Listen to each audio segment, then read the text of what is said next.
ഫെബ്രുവരി 25-ന് CPM നടത്തുന്ന Palakkad head post office ഉപരോധത്തിന്റെ ഭാഗമായി Vadakkanchery area കാൽനട പ്രചരണ ജാഥയ്ക്ക് തുടക്കമായി.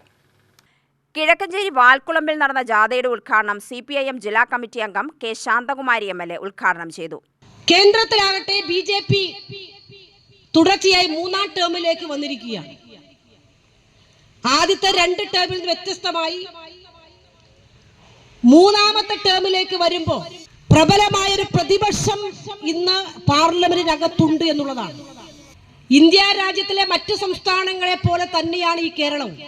അത് മനസ്സിലാക്കാത്ത ആളുകളല്ല കേന്ദ്രം ഭരിക്കുന്നതും BJP RSSും എന്ന് മനസ്സിലാക്കണം. എന്നാൽ ഈ കേരളം ഇടതുപക്ഷമാണ് ഭരിക്കുന്നത്. അതാണ് അവരെ സംബന്ധിച്ചിടത്തോളം നമ്മളോട് രാഷ്ട്രീയ വിരോധവും സാമ്പത്തിക ഉപരോധവും നടത്താനുള്ള പ്രധാനപ്പെട്ട കാര്യം. ലോക്കൽ സെക്രട്ടറി വി ഓമനക്കുട്ടൻ അധ്യക്ഷനായി.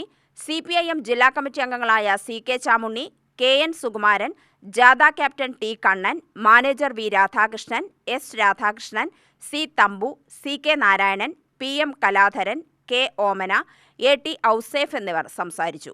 ജാഥയ്ക്ക് വ്യാഴാഴ്ച കുണ്ടുകാട്, കാളത്തോട്ടം, മമ്പാട്, തച്ചങ്കോട്, കണിയമംഗലം, പറശ്ശേരി എന്നിവിടങ്ങളിൽ നൽകുന്ന സ്വീകരണങ്ങൾക്ക് ശേഷം മംഗലം ഡാമിലാണ് സമാപനം.